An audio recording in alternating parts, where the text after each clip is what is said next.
All right. There will be bourbon with Eric Schwalm. How you doing, brother? I'm doing awesome. How about yourself, bro? I am fantastic. Now before we get to Eric, who's got a lot to say, a very interesting man. If you follow him on X, before we do that, what is your at on X? I am at Schwalm 5132 Schwalm 1532. So please or welcome. 5132. It is actually my old That's ODA your old number from ODA. when I was in fifth group. Okay, cool. There you go. So that's where you can find him. A lot of interesting stuff. Writes a lot of articles. But as for always, for me at least, this show will be not sponsored, but brought to you by America's Native Spirit. Fueled for that by me. And tonight I will be drinking the Elijah Craig 18 year. It is a single barrel. It's pretty mellow. It's only 45%. And it's actually compared to the last time I had the Elijah Craig 18 year several years ago, it is much improved. So that's what I got going on. All right, Eric. Take me back, man. What was it like where you're from growing up that led you into the army? So I have to give all credit to my father for this one. Okay. My father was born in 1923. He was 18 in 1941. Oh, wow. And if you know the significance of that day, of that year, you understand where he was and where he was going. He was born in Rochester, New York. Oh, At, he had lived through the Depression with his family. They were very, very honorable people. They were blue collar, probably under blue collar if you look at how much money they had at the time, but so did everybody else up there. Um, he had just graduated high school. 1941 happened. He made the decision to come in to the army. He got married to my mother before he left. Um, very, very, and they stayed together until both of them passed away. yeah, very young. So that's the type of family I come from with my mom and dad. Mhm. My dad went to World War II as part of the Army, but he was served in the Army Air Corps. Okay. Yeah. So which eventually became the Air Force. So he had Yeah. more of a love for the Air Force than the Army. So he served in the Pacific with all the island hopping that happened back then. Very extraordinary experiences. During World War II, they had three children that my mom raised while he was off serving and until the end of the war, because that's how things Wow. were back then. Unlike nowadays, where you go overseas and you serve 6, 12, or 6, 8, 12 months at a time, you're Yeah. coming back. Back then, everybody served until it was done. Yeah. So, and then he came back, used his GI Bill to learn how to be a carpenter. Um, Nice. and then after that, they had six other children, myself being the very Wow. last one. So nine children in all. So Wow. total of four boys, five sisters. The surprising story about me is, as far as those numbers go, is I came 10 years after the last one. Oh, So wow. my the next oldest one up from me was born in 1957, and then 10 years later, surprise to both my mom and dad, who were in their 40s, was Wow. that I came along. And very, very interesting discussion about that is that my mom was concerned. She, Yeah. in her Yeah. 40s, Hmm. here she is, potentially with a child, and it was the being 40 years old. That's kind of concerning at that time, and she had to, like, it's a hot topic nowadays. She had to make a decision whether or not she was going to have me. And one of the offers that she got from the doctor at the time is like he said, Anne, which was my mom's name. She said, Anne, if you don't want the baby, I'll take my family will take the baby. And she Oh, got wow. very, very hostile about it and said no. She put her arms around her belly and held me. Wow. So they made the decision in their 40s to go ahead and have a child, which they knew, 18 years later they were going to be heading towards 60. Yeah. And so very, very interesting experience for them, raising a teenager in your late 50s. Yeah. Yeah, so if you if Yeah. you Very have kids, different. you understand what Yeah. I'm talking about Yeah. here. Absolutely. You want to be young when you got a teenager. So I was precocious. Coming from a large family, I watched all my brothers and sisters grow up and leave. So I had the experience of starting out with a large family and wound up being an only child at one point. Yeah. Yeah. So, Makes and sense. I got this experience of people leaving me, which had effects on me, overall.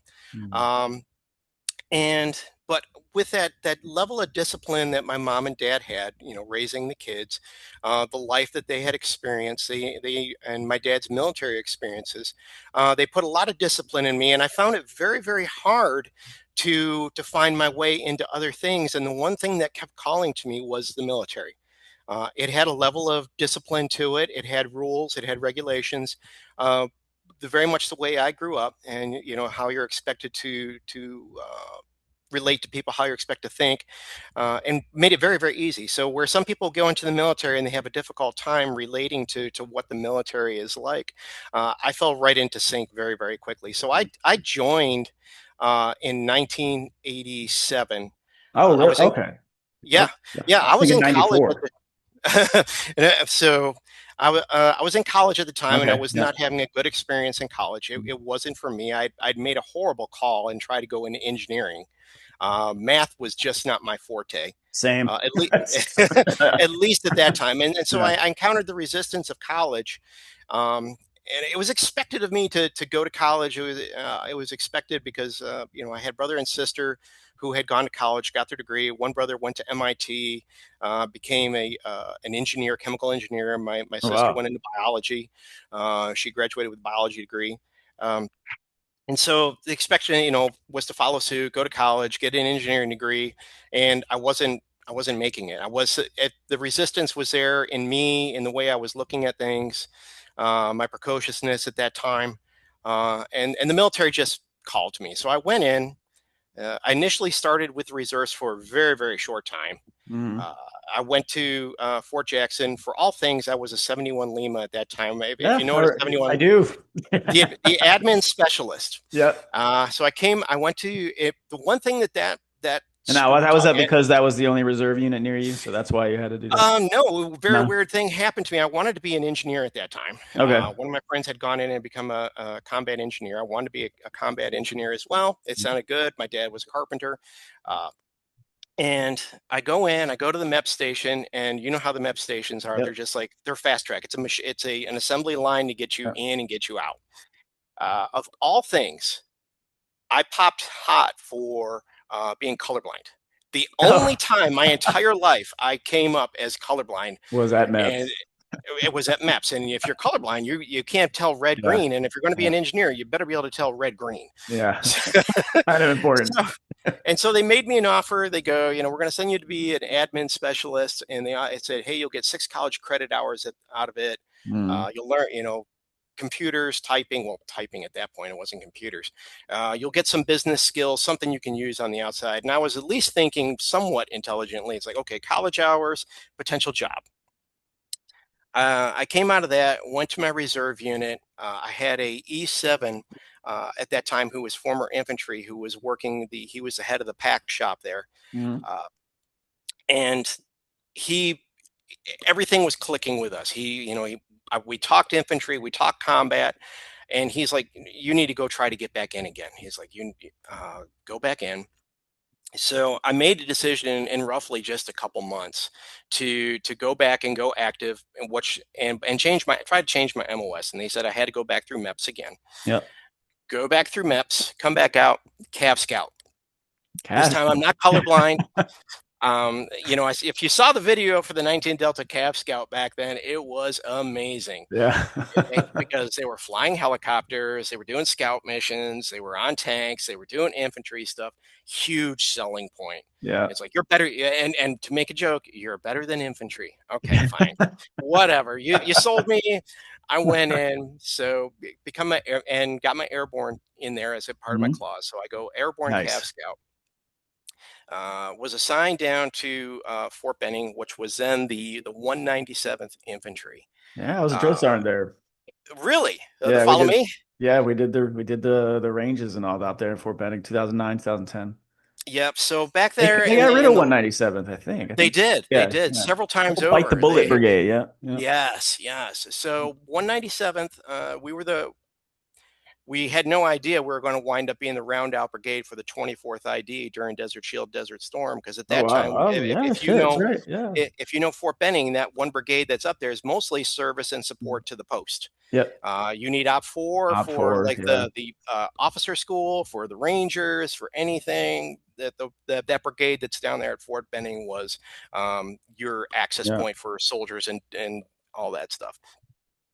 So go to the 197th.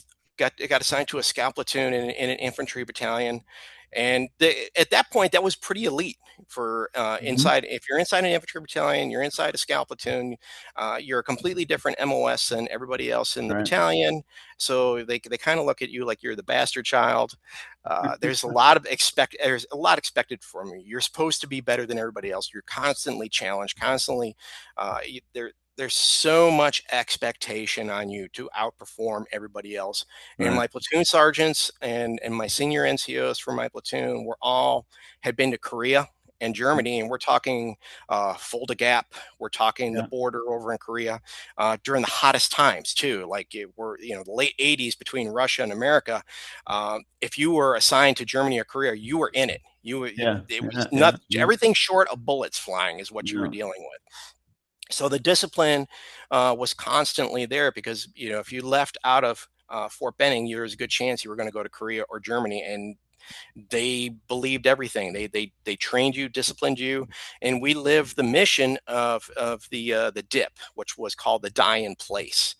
If you know about Fulda Gap and what the scouts were expected to do, they were expected to man the sides of the gap and basically say which way the Russian horde was going before they died. That was it. That was your expectation. Is like, hey, it's two divisions up front, one division to the rear, or one division up front, two divisions to the rear, and that'll be the last anybody ever hears from you ever again. And we lived that. When you're living with knowing that your life came down to a last minute message, and if it worked, it worked, you might save somebody. That Mhm. was it. And such an exciting life going that way. So, given that discipline, and then came Desert Shield, Desert Storm. And the time at that time there was a brigade here in Georgia where I live now that was supposed to be the round out brigade for 24th ID. They were supposed to be the third brigade of the 24th ID, and they sent them out to NTC, and they failed absolutely miserably out at NTC. And so they immediately made a decision to go to an active brigade, and they grabbed us and threw us over there to Desert Shield, Desert Storm. We wound up being, if you know how the arc went over there during Desert Shield, Desert Storm, we were on the very far left. We were the connection point between the 24th ID and the 101st. We were that seam in the middle between those two. So our unit saw a lot of action on that swing. We had the Tallil Airfield. We had the to the right of us, the 24th had some spectacular. They're I think it, like 38 Easting or something like that was the story that came out of them. Uh, Ran into all of Saddam's finest divisions as we went through. Get back from there, from Desert Shield, Desert Storm, and as scouts, we were out front the whole time. And then I find out that Special Forces was even farther forward from us. They were doing the Scud Hunt mission. Okay. And so there, all of a sudden, there's the attraction. I'm slowly moving further and further forward because I enjoy the excitement. I enjoy being Yeah. on the front line. And I came out of that and went right. I went to selection in 92. Oh wow. Um, and landed at down at Fort Sam Houston in December of '92, starting the med course. So that Okay. brings you up to where I am, going through from civilian, the discipline, going through the reserves, going this isn't enough, going into the regular army, going through a war, going this isn't enough, going to selection, and Yeah. finally getting to Fifth Special Forces Group in February of '95, fully qualified.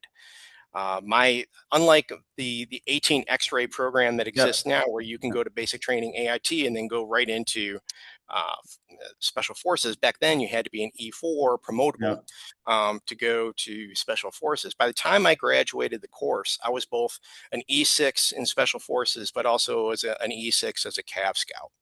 Okay. So I Sweet. had, roughly 5.5 years of regular Army behind me before I ever touched down in Fifth Special Forces Group. All right.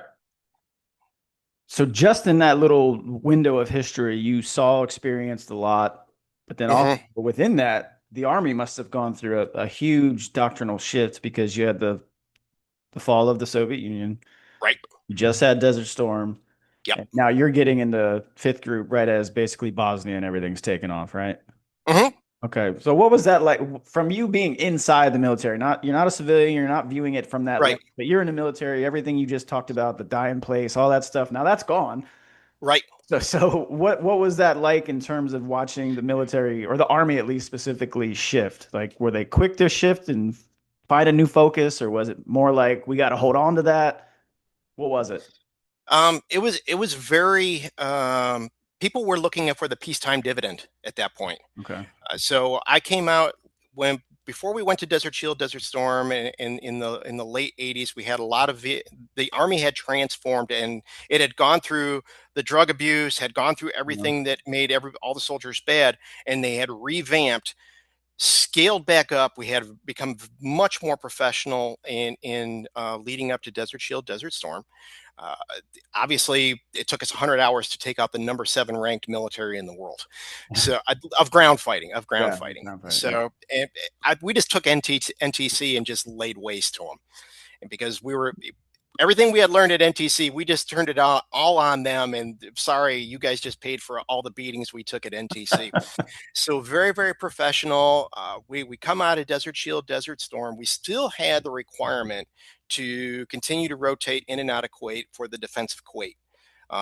Like in the mid from the end of Desert Shield, Desert Storm to the late end of the '90s, we had the what I forget what it's called. Defense of Kuwait was like the third star in the whole ribbon on that on the whole Kuwait ribbon thing. So we still had that, and those the units that were involved in the defense of Kuwait took things very, very seriously. A lot of the other units started to go to that peacetime dividend of we're going to start decreasing. We had a lot of units, and we talked about it in particular that I saw with the regular Army, where if you had a vehicle, it wasn't a full vehicle. It went from if you had supposed to have 6 guys on your vehicle, you had 5 guys on your vehicle. Even at the special forces level, we had 12 guys assigned to an ODA, and we slowly started to decrease the number of guys on an ODA, and we ghosted teams. We had a ghost team by the late '90s. We had every team, every company had a ghost team. We had 5 full teams and an empty team room. And even the other 5 teams were operating at suboptimal level. You're supposed to have 12 guys. We'd be anywhere between 9 and 12, and we were kind of cutting deals as to what it took to make a team that was deployable. You had to have the top 3: your team sergeant, team leader, warrant officer, uh, a medic, a commo guy, and then everything else was laissez-faire. You could get away with roughly about 6 to 8 guys was considered a team good enough for a deployment. Was this due So to the drawdown in '92? Like with to just the the reduction in peacetime force? dividend. Yeah. Yeah, it Yeah. wasn't even necessarily a riff. Is that everybody thought like any major combat was over? A special, Yeah. not special. What America had sent the world a message that we will whip you, and everything decreased. Saddam was gone. We had these little scraps with Haiti. Yeah. We had the Bosnia Bosnia, Herzegovina. Herzegovina. Um, and it was all being handled. Nothing major was going on, and everybody's reaping the peacetime dividend. We saw a lot of people get out. They even created a 15-year retirement. If you Yeah. remember that one, Yeah. yeah, if you were at 15 years, you could retire. You could retire, but with a lower 80%, something like reduction, that. Yeah. 80%. Yeah. Right, exactly. So that's what we saw. The professionalism, at least within Fifth Special Forces Group, was always there. These guys, senior NCOs demanded the highest level. Same thing I had seen in the Scout platoon, so it was not really that much of a shift for me. Was the demand for professionalism, for coming up with new ideas, for and we thinking outside the box. And I'm going to correct that thought process when it comes to special forces. Mm. The thing about special forces is we know the box better than anybody else. if you really want to play games, if you think we can't dress up, if you think we can't march, tell us and challenge us on that, and our class A's will be better than yours because the guys know they're that professional. But that's not what we're focused on. We shifted. The thinking at that time was so uh, great as far as their thinking goes. The scud hunt used to be you go out and you would sit in a hide hole for 10 days. You wouldn't move. You just scan your area and you're looking for scuds and you radio in where the scuds are and you try not to be seen.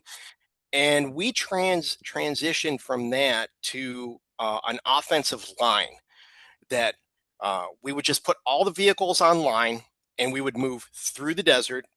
You're talking minimum force with like an SF company of guys on trucks, and we would go looking for them, which is a completely different mental switch of sitting in a hole and Yeah. passively looking for them. We were offensively willing to go look for them, and that was the change in the mentality, and it gave us that would eventually come to fruition in 2003 when we eventually Yep. invaded Iraq.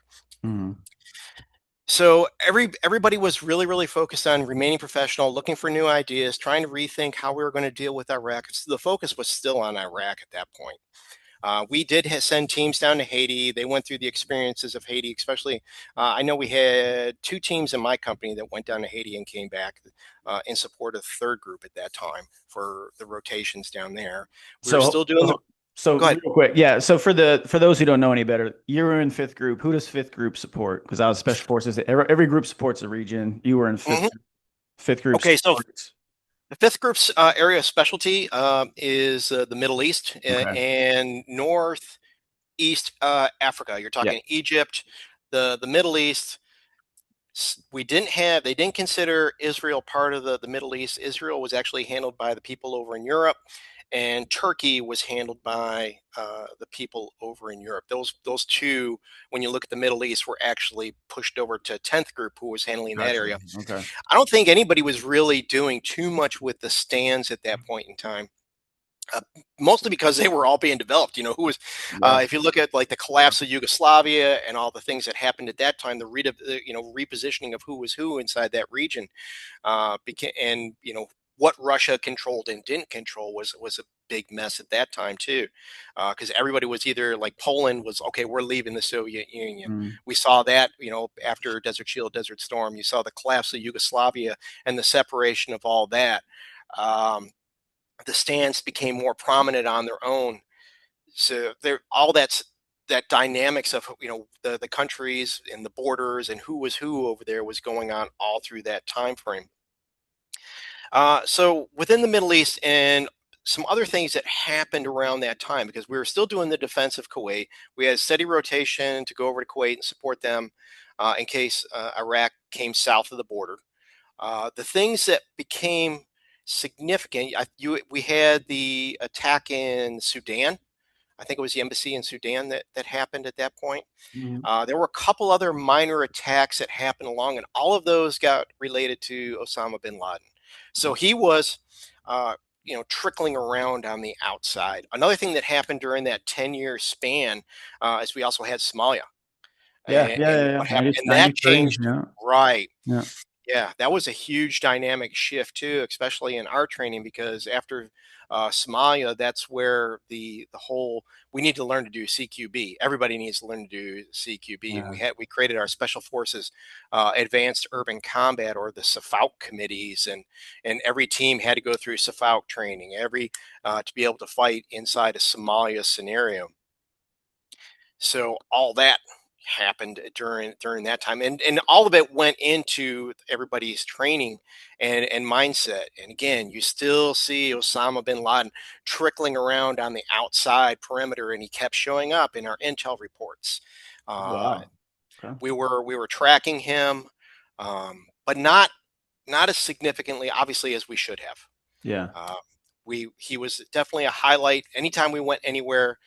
The Al Qaeda. We got the briefings about Osama bin Laden, Al Qaeda, uh, and nobody to, the to But say you we guys took him weren't serious. actively like No, hunting heads of like, yeah, you weren't doing high value targets or No, anything. no, No. no. These were just warnings that when you were overseas to be on the lookout for a potential terrorist attack against you while you're conducting operations overseas. Gotcha. And we had steady rotations to Qatar, to Yeah. Jordan, to Yeah. Egypt, over the with the support to the Sinai, Yeah. Kuwait, Saudi Arabia, all those regular rotations going back and forth. And every time we went over there, warning, hey, as we go through the potential threats while you're out there, Osama bin Laden, Al Qaeda, of course, Hezbollah, and all both the Sunni and the Shia, but more emphasis on the Shia because the Beirut bombing was more in everybody's mind than the potential for what Osama bin Laden would have done, Yeah. Yeah. at Yeah. least as we thought at the time.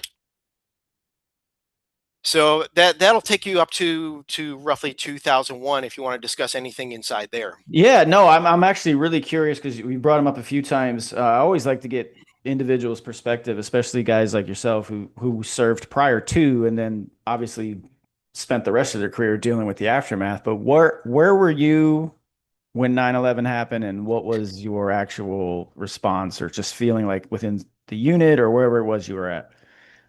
So that uh, I was at that time. I was working on. I had gone up to the B team. I was working as the every medic has to rotate up to the B team at one point or another after about 2 years of time on the team. You go up to the B team, you be the company medic, and then you go back down to a team afterward.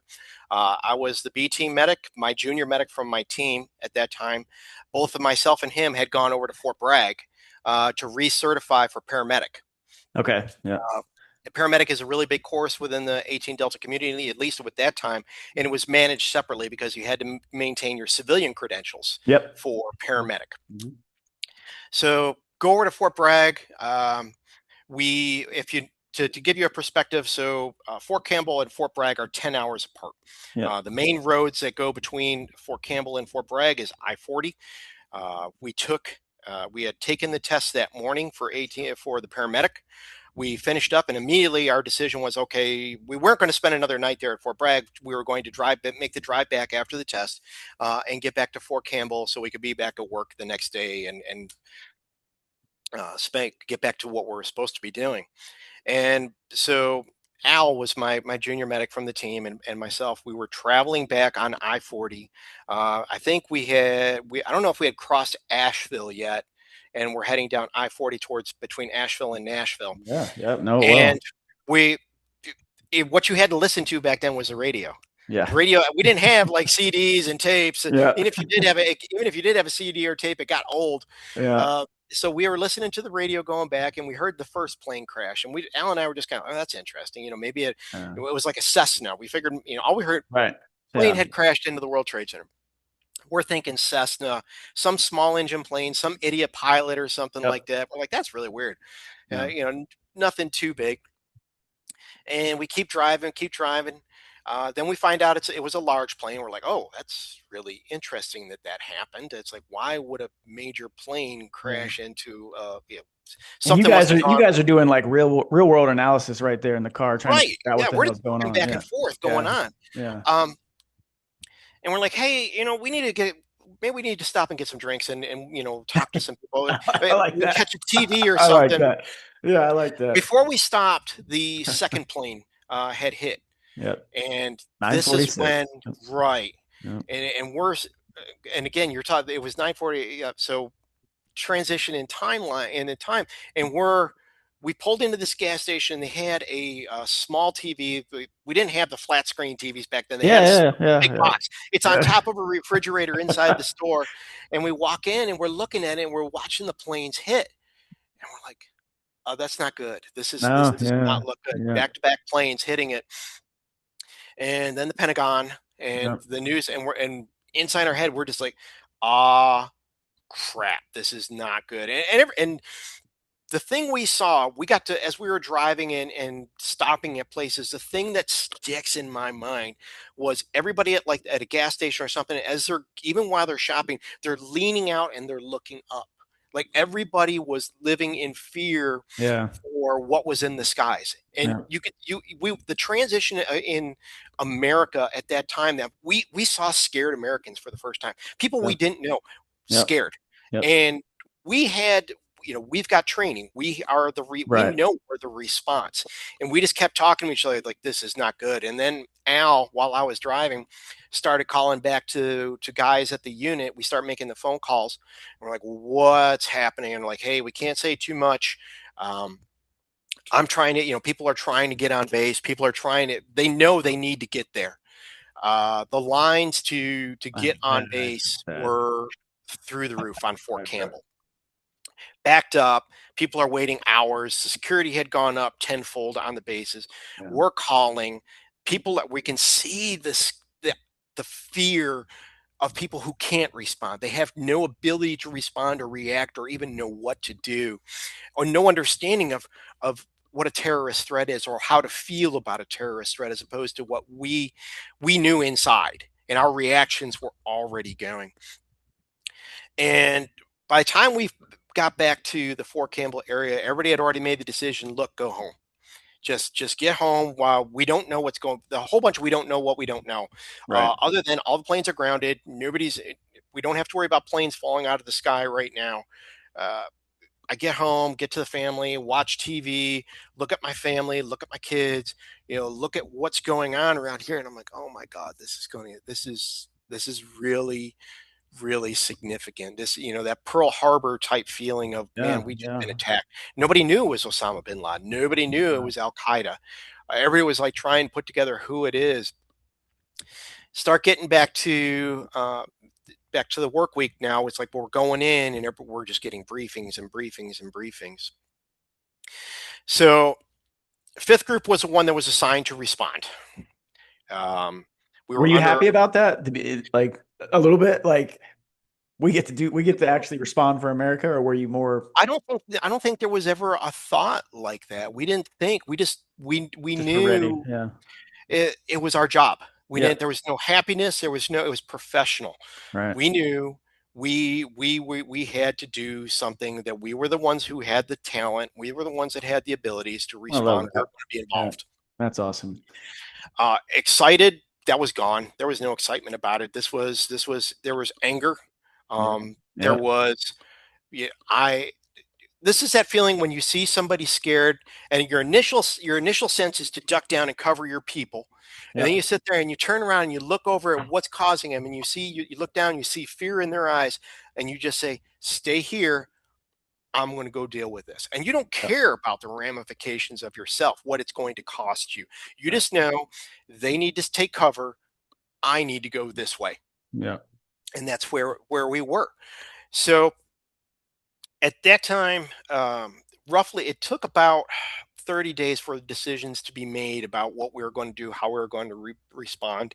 I got sent down to Nashville. I got to go to Vanderbilt for about 2 weeks to start to do kind of some live tissue, with people down there, working in the surgeries, EORs, working in the trauma center down there at Vanderbilt. And I was supposed to be there a month, and 2 weeks in, I got called back to the unit, because they were the way they did, because all the teams were so down, and they wanted to send full teams over to Afghanistan.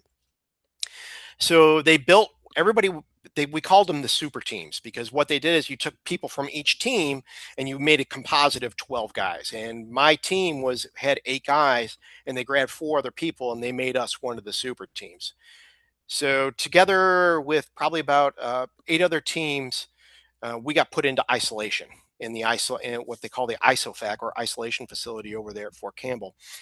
And what that meant is, at that time, when you went into your room, you said goodbye to your family, you packed up all your stuff, you went to the isolation facility, you stayed in a room, you had people who took you to chow and back. You weren't allowed to talk to anybody else. If you got a mission, you weren't allowed to talk to anybody else. So we could see the other teams passing. We weren't allowed to talk to them. We weren't allowed to ask them what was going on with them. Um, you'd see them in the chow hall. There would be no conversation between teams, and because you were isolated as a team. And we spent probably about a week in isolation before the commanders finally made a decision. It's like, just go home. If we're going to send you, go home, go talk to each other. We don't care. It doesn't matter. We know where we're going. Everybody knows where we're going. Right. Yeah. We can't mask anything here. Um, So we go home and we get assigned a date to fly over. I think we were the fifth or sixth team that flew over to Karshi over in Uzbekistan, what called Yeah. K2 Yeah. at that time. So we uh, packed up all our stuff, fly over to K2, you land at K2, and it's just like another isolation facility. Um, and we sit there in the isolate, and if you saw, I think it was 12 Strong was the name of it. Yeah. Yeah. Yeah. If The you horse saw soldier. that, Yeah.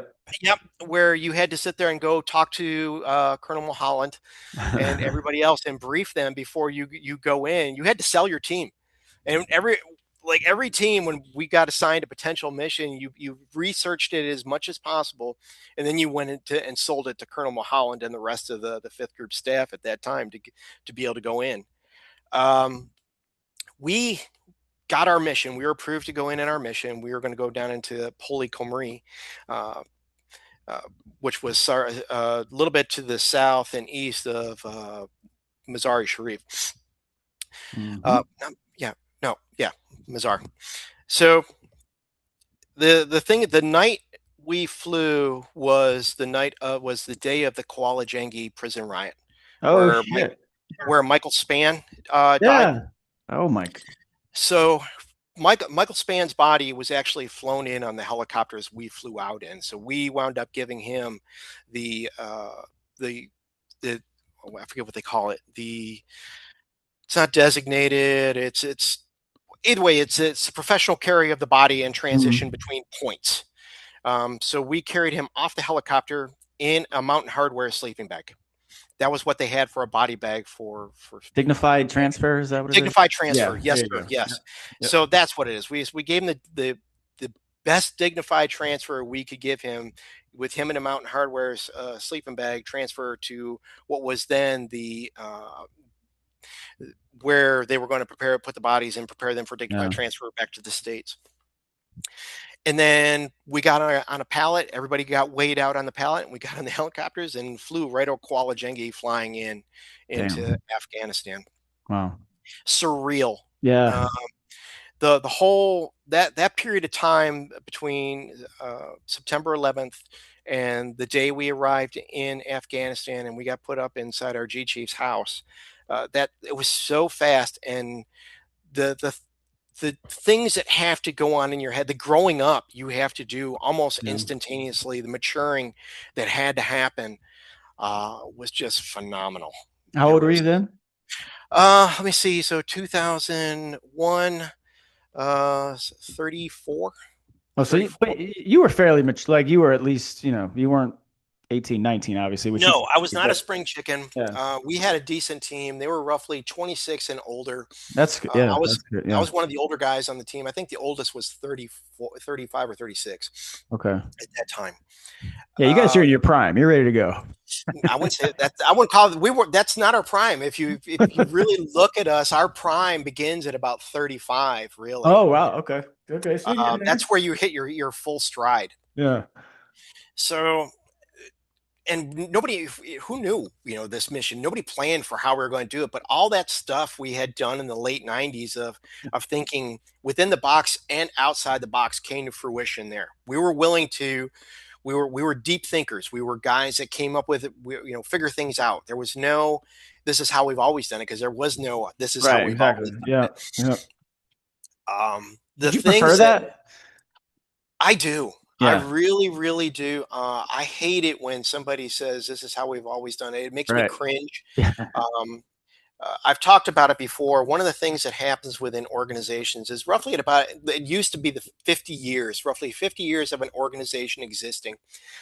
It can go really, really south for any organization, business, military, as long as they've been around, because things become standard Yeah. operating procedure, Yeah. and those standard operating procedures become handcuffs.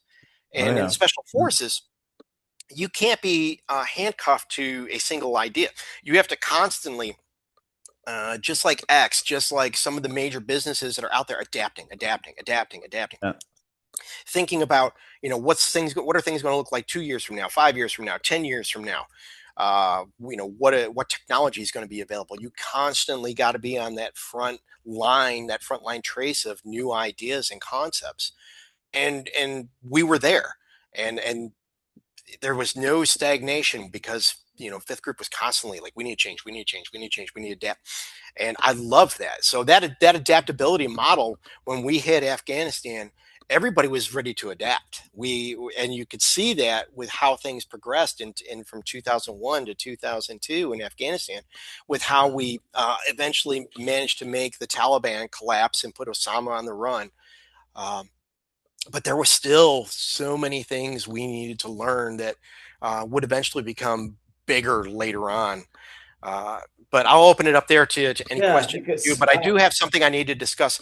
The very, very significant okay. moment that happened during that time frame, which became bigger later on. But I'll open it up to you now for any questions. Well, so I'm curious the way you ended that. Like, you put Al Qaeda on the run, Osama on the run, and all, and then, this is not. I don't mean this to sound as a knock, but I'm just curious, like, if it was something that what you saw externally by the powers who be who were actually in charge of everything. It's not like I'm not holding your ODA responsible or anything like that. Go ahead. Yeah, Well, please. but I mean, we didn't get Osama bin Laden for another decade, Right. right? And so how frustrating was that for you knowing you walked in there in '01, like you've got this Right. guy in the run, but like you guys or no one really, no one could just get him, or maybe we weren't allowed to get him. Like like what from your perspective was the feeling?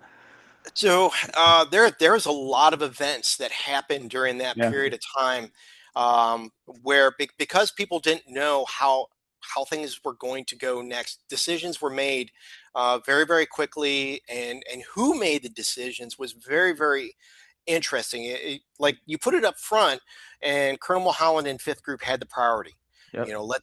All the teams that were out there, what we did.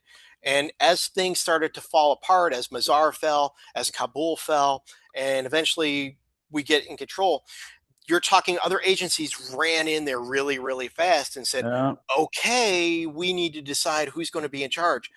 And Good this old is where mission creep. Good. you get the other government agencies, the Yeah. OGAs, OGA. without saying specific agencies, who are the forward-thinking part of America. They're attached to the State Department, blah blah blah blah, and they know what's best. Yeah. And I'm not even going to. Oh my God. Anyway, so the guys that know best start making decisions, and they start pulling Fifth Group out of there, and start bringing in regular forces. And we could see, they brought in 10th Mountain, perfect unit for Yeah. that Yeah. environment. Yeah. Um, Being able to operate, they're able to operate at scale. They're more reinforced, and we could kind of sense something was up. Um, my own personal, and hindsight being 2020, one of the things I will say that happened during that period of time, and it's going to ruffle some feathers, is that people started seeing money. Yeah. They could smell No money. contracts. Right, right. And we had people who were very, very high in power, who were very attached to the military industrial complex. They saw a lot of opportunities, and you start mixing business with military things, and you start looking at profits, and you start thinking of people as assets instead of actual people. And you start thinking about, how can I make more money? How can I make this last longer? The longer this lasts, the more money we can make. And then contracts and businesses, and it got weird. It Yeah. got very, very weird at that time. But the business wasn't done. As you said, it was going to take 10 years before we got Osama bin Laden. And people were making decisions about, who was going to be in charge. And it's like, even I disagree with them putting Hamid Karzai in charge. Same. Uh, right. Because we were working with the Northern Alliance up there up north, and felt And that he went they and had. stabbed us in the back anyway. Right, right, right. And so, you're making decisions based on who is they thought was best for America as far as our foreign policy goals. And then you start getting people in there who in think tanks, and they come up with other ideas. Like maybe we should get the women the right to vote in Afghanistan.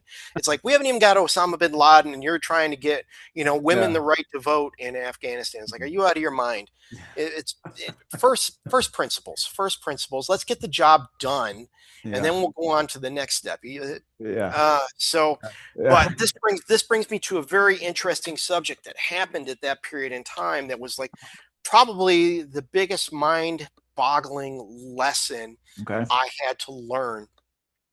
And you saw it a little bit in 12 Strong. Was once things start to fall apart, if you have an insurgency and once things start to fall apart and you start to overthrow the government, the elements that are out there doing the insurgency, if they're not combined together and working with each other, start working against each other. Yeah. And if you're not aware of that, if you're not aware of the complexity that when, like even we saw with Saddam Hussein too, when he fell, is that people, you have an opening, everybody's going to try to get into that opening. And we saw that in Afghanistan, and I experienced it firsthand because we were one of the very first green on greens in Afghanistan.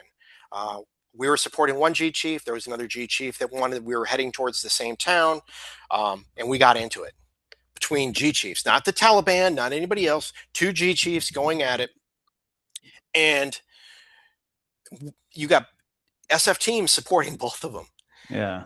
And so here we are, and the decision was made to pull our team out of there and leave our G chief to fend for himself along with everybody else. He was actually one of Dostum's underlings, if you, again, out of 12 strong. And Hmm. so the getting into it among the green forces, and we got back to Karshi Khanabad, and we felt we were the whole team was miserable. It's like, you just took our G chief. We just fought. We were looking to accomplish things. We were marching on goals, and the who was going to be in charge at the end, decisions were being made that we weren't part of. And so we were down. Like, we were really, really upset that you pulled us away from our people. We wanted to win. We wanted to go take it all the way to the finish line. Osama bin Laden, go home. And now we're involved in internal politics of Afghanistan between warlords. And one of the things that, and I got to talk to Colonel Mulholland one on one, and he told me something that's going to stick with, that stuck with me forever and ever, and it's still. He's like, when you're a Green Beret and we send you overseas to work with an insurgent group, or the G's as we call them, uh, at any point I may call you up on the phone and tell you to kill them all. And it was like, that was Yeah. like mind boggling to me. It's like, and I had to sit there, and thankfully I was old enough to Right. mull Yeah. things over, to walk things through my head and realize, yes, this is who I have to think about what team I work for. America I first. work for America. Here we go. And that's where we're at now. Yep. Yep. And so that lesson was such it was like a laser right through my head, that just, I was like, I need to reprocess everything in the way I think.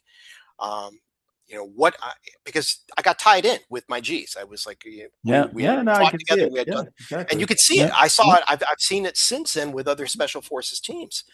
And we see it with, international, even foreign policy that happens here, and people in America, they get tied in with people, and they feel like their battles are our battles, and we need to incorporate and work together. And if they go down, we go down. It's like, no, no, no, no, it's not how this works. Yeah. You have to understand, and as sad or as mean or however you want to take it, if you are an American element, if you are an American Special Forces, CIA, anybody like that, you work for America first and only.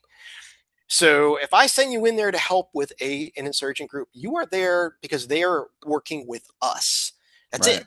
That's it. You're not working with them. You're not dancing to their Right. whatever dance they got. You and you need to take that with you. So it from there forward, everything I did, whether it was in Iraq, Afghanistan, any other place I went, I constantly kept in my head why I am here. I am here for the America. That's it. That's it. What if it's not good for America? I don't care about it. I'm sorry, hey, and it made my dealings with everybody much more honest.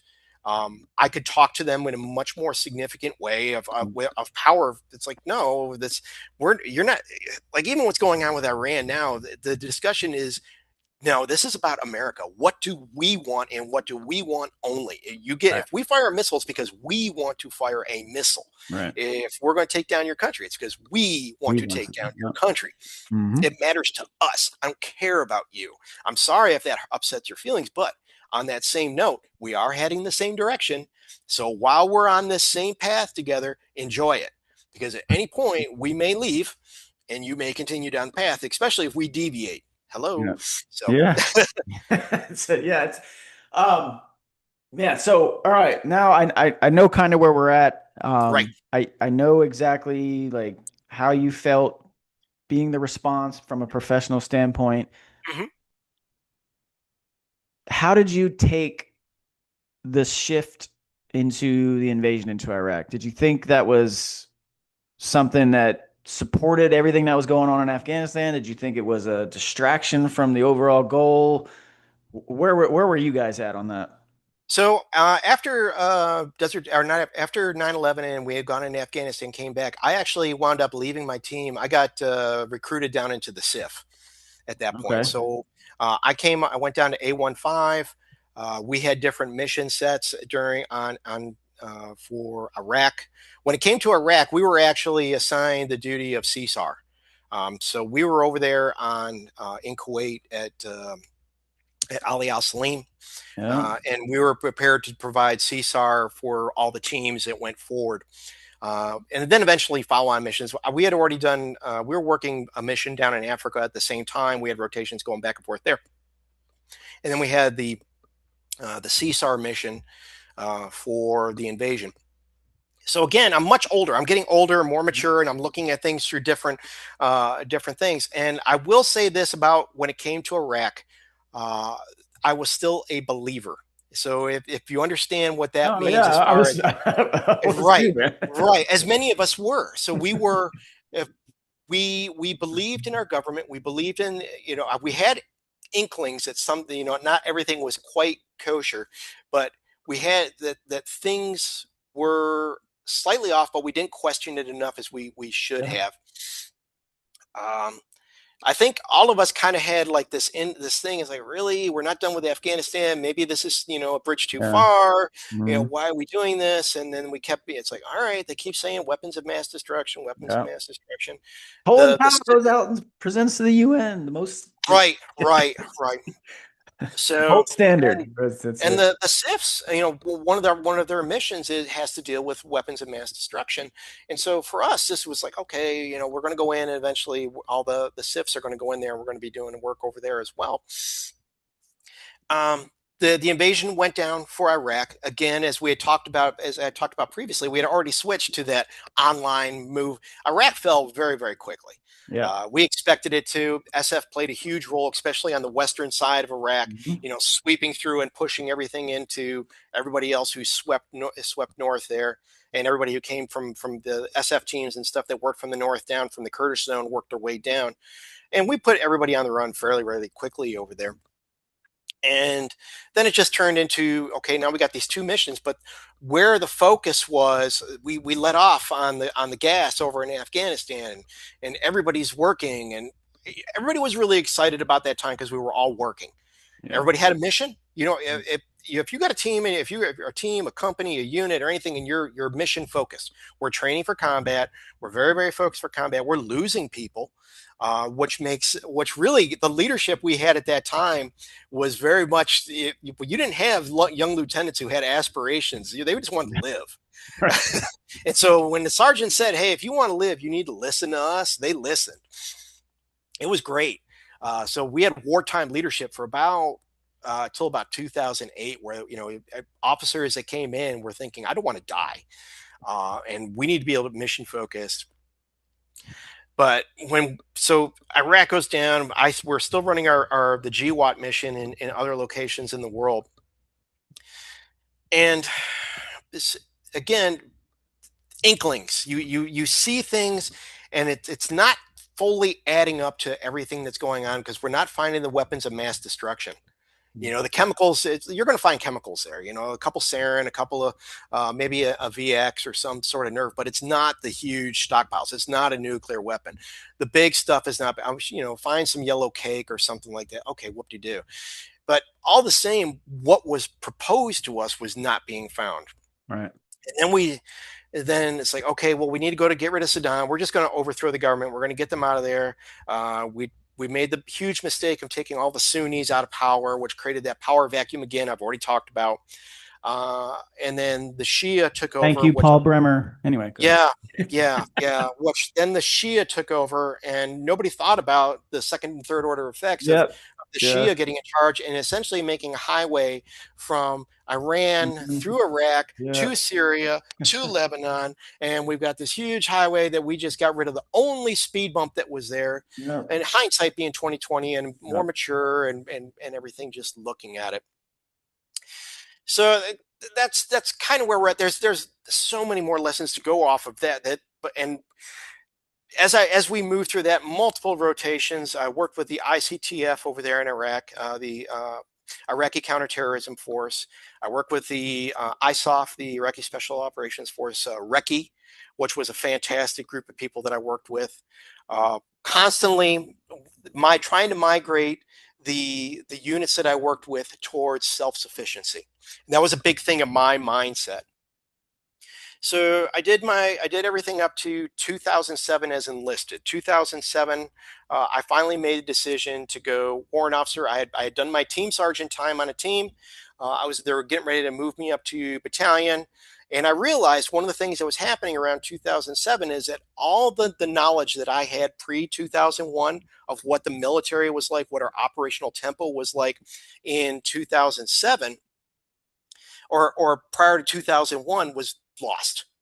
Yep. Nobody knew what an ODA looked like pre 2001. Nobody knew what like our trips overseas to other countries were like.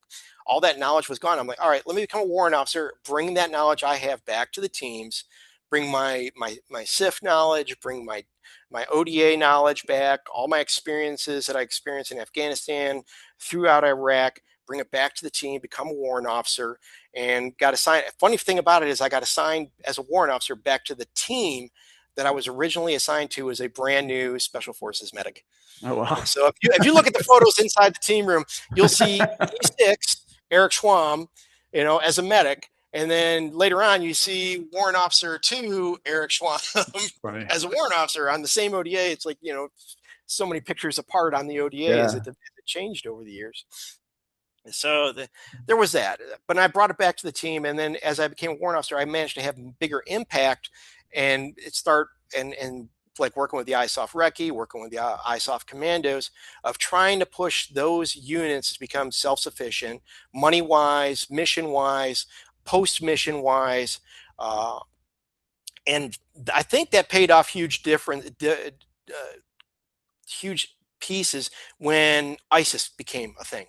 And Mhm. we saw ISIS developing. My last rotation up there, and we were in Diyala province up in 2010, and we had myself and another team, my team and a team before us, we had talked and we had seen that Shia, that the takeover of Iraq by the Shia was pushing people. We knew that the Sunni were getting tired of the beatdown by the Shia, and there was going to be an uprising of some kind. What it turned out to be was ISIS. And Yeah. that was the big. And so as we left 11-12, we were kind of joking about it. It's like, watch this. It's like, we're going to pull out of there and there's going to be some sort of Sunni unit or something like that. And they're going to wreak havoc. Lo and behold, ISIS. I mean, you're spending literally the back half of your career watching all this take place. Um, I go back to something you said about your father when he went to World War II, and I'm always curious, guys like yourself, we spent multiple tours and all. So when he went. I mean, my grandfather was the same way in Korea. His brothers in World War II. It's like you went until it was over, you came back. Right. Um, do you think if we took that same mentality into Afghanistan, and then I guess if we're going to do it in Iraq a few years later, if it was just whoever's deploying is going there and they're not going home until this is our actual objectives are achieved, do you think Yep. we would have actually done, Yeah. or do you think we would have actually left way sooner without Oh yeah. worrying about? Because I come back to that. It's just like, well, I'm gonna do 9 months in Afghanistan and then I get to go home. Someone else can have a shot at it after that. Yeah. So I'm trying to think it from like a commander's perspective. It's like how much opportunity do they even really get to impact what's going on when it's essentially just like this is just another planned rotation. We know my replacement's going to come in a month out. We're going to do a little left seat, right seat, and then I'm going to go home. Yeah. Now I know Iraq in the earlier years was a little different. Like when I went in 03, 04, I got extended 4 times. I spent 16 months there, came home. Mhm. But then all the guys after me, I mean, they were doing 15 months, some were doing 18. And then it died back down to 12 and then eventually 9. But what if third ID when we went in and first AD we relieved them? What if it was just them there? And so it's like, all right, we've done everything we need to do. Let's get the hell out of here. Right. So I saw that one of the things as a warrant officer that I got to see was if you ever look at the prior to going overseas, your commanders lay out their commander's mission, commander's intent, key task, and the Mhm. desired end state. Yep. Um, what I got to see, and thankfully, again, I was very, very mature as a warrant officer. I got to see command, like one of the things I saw between each rotation was the commanders coming in there thinking they could save the world each time. They made a movie about Afghanistan. Right. Every time that, like, if you talk to the one thing I had the ability to do was influence my commander and walk him back to reality is, Yeah. hey, when we go in there, what we're going to do is we're going to get rid of all the terrorists and insurgents in Dial-Up Promise. Sir, I hate to tell you this. What you're going to do, okay? And first off, you have no influence on a military commander what you're going to be advising. You have none. Mhm. You don't control his paycheck, you don't control his future. You have no say. For one of the first things you're going to have to do is try to find a way to influence any way you can an Iraqi commander who doesn't care about you, who knows you're going to be leaving. That's number 1.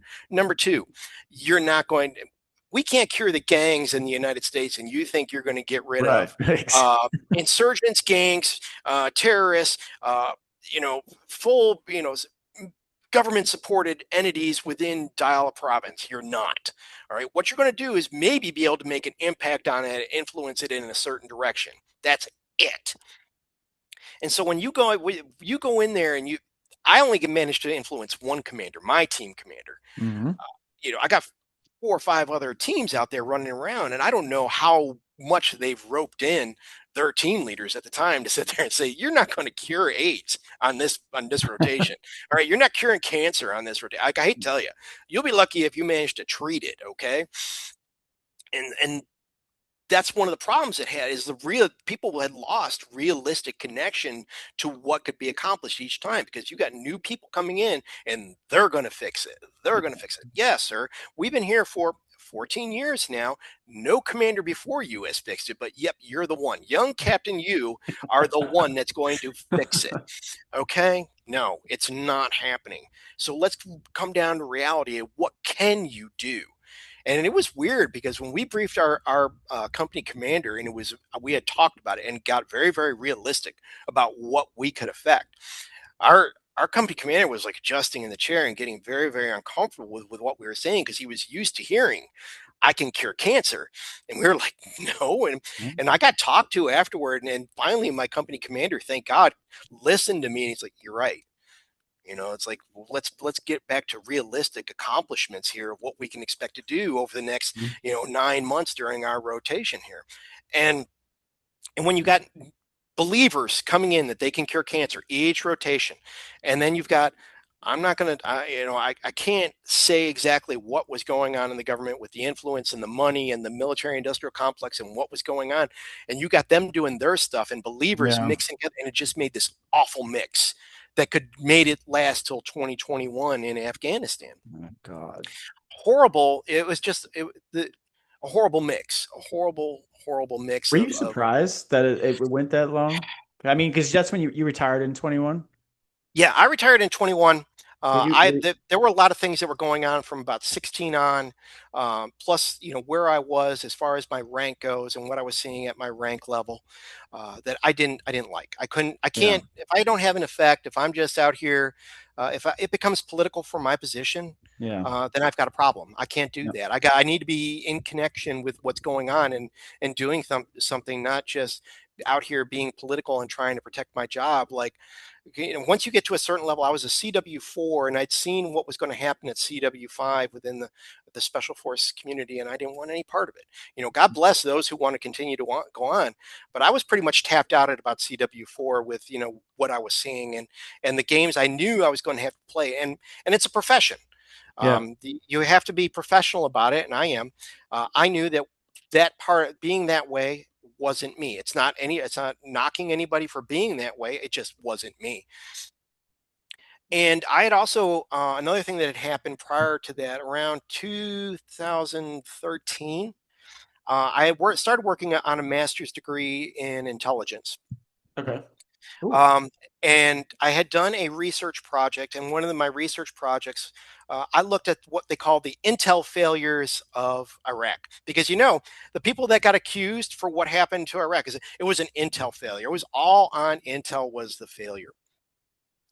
And the research project, I went really in depth with it. I listened to everybody who was involved. I talked to the intel people who were involved, and when we say it was an intel failure in Iraq, it was a manufactured intel failure in Iraq.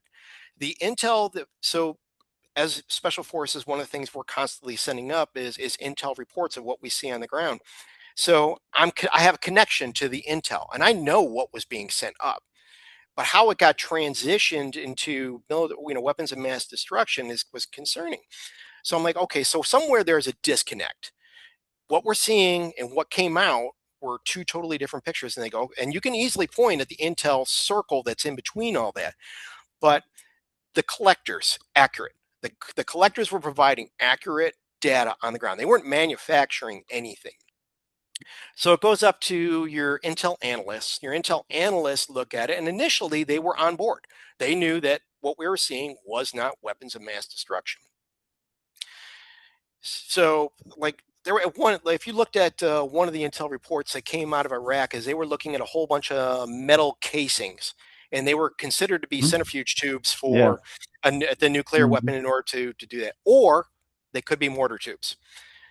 And it's like so with that. So when an intel guy sits there and says, "Look, we got a report. It could be this or yeah, this." yeah, Now, what happens is this is where the more senior people go, it's not that. I don't care right, what you think it might be. It's not that. right. So They're motor. centrifuge tubes. Oh, and they It's centrifuge. centrifuge, yeah. Immediately went to centrifuge tubes. Mm. Okay, so let's continue on with this. Well, Well, centrifuge tube comes in, and then it gets into what we call a stovepipe. Nobody else does another look at it from yeah, any different direction or it's brings anything. all It stuff. immediately goes Yep, straight to the top, yep. bypasses any more analysis. And then the other thing is at the top is they're asking for it. They're asking for anything That'll which might support that. suggest a Yeah, weapon of mass destruction. yeah. Now, if you're an intel guy and you question this, now here's where your career comes in line. So I'm an intel guy. I'm sitting in a room and I'm sitting around with 20 other analysts. And the guys that keep finding weapons of mass destruction keep getting kudos. The guys who keep saying it's anything else keep getting beat down. So now I start looking around here at my career. I go, maybe I should be looking for weapons of mass destruction. And so now everybody starts seeing the same thing, even though it could be anything else, but everybody was directed, bumped, nudged, and everything to seeing a weapons of mass destruction. So if I and if you weren't, you were silenced. You were pushed off to the side. Nobody wanted to listen to you if you said it was a mortar tube as opposed to a centrifuge tube. So your career gets put on hold. You actually probably were penalized one way or another. You may even lose your job because Mhm. you don't know what you're looking at, Right. right? Yeah. So the selective cherry picking, as we call it, where we only look for certain things, stovepipes, anything that gets found immediately goes up to the top, becomes part of the president's daily briefing. Uh, and it's just like it's like all you're doing is you're looking around. You got a hammer and you're looking for something to hit. You may find screws and anything else, but you're going to hit it with a hammer. Everybody, if you're looking for something, you're going to find it. So the intel community as a whole got beat down and beat into this funnel tube of weapons of mass destruction going to the top. And then Cheney comes along and he goes, I don't like everything I'm hearing from the intel community, because there's even a couple of intel pieces that are groups out there that are saying separate things. Cheney comes along and produces his own intel group, completely separate of any other government agency. He produces his own little task force of intel people that serve only him. And essentially now they're reaching out, they got the authority to reach out into every other group and pull their pieces of information and produce their intel piece, which went to Cheney, which went before Bush. And it, like I said, you can call it an intel failure, but it does, when the people at the very top manufacture the failure, that's what happens. Suddenly weapons of mass destruction. Because if you go back prior to even 2001, back in like the late 90s, when President Bush's dad was nearly assassinated, Yeah. they were very, very pissed at Iraq. They really wanted to go after him. So you got an entire group of guys, Cheney, Bush, a couple of the other guys that were part of the big leadership at that time, and they looked at what was, they were looking for a reason to draft, to bring Iraq into the mix. Mm. They did you, I think you probably might remember this. They actually tried to sit there and say they had a hand. They were part of Al Qaeda, Yeah, and, yeah, yeah. and That's the why everyone attack was like, on. "Oh, we got to go to South. We got to go to Iraq next." Like, Right, right, yeah, absolutely. They sold it to us. yeah. And a huge lesson that was learned by the media at that time was they incorporated the media and Hmm. learned to use the media against America. Yep.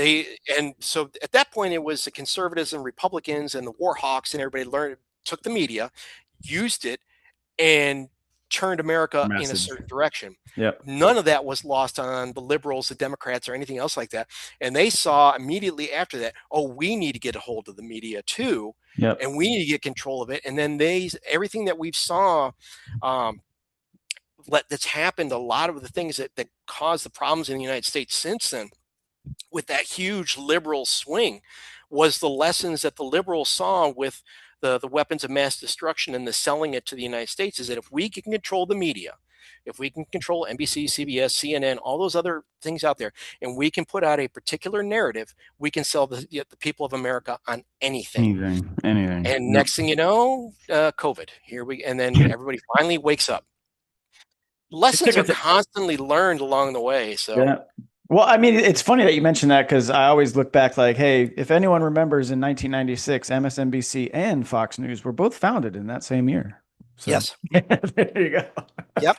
No lessons were like the liberals didn't lose anything out of what happened in 2003. They saw that and they said, Yeah. "This is how we control things," and they didn't skip a beat. So I do want to come back to that, but let me just rewind real quick. Go for May 2nd, 2011, we kill bin Laden.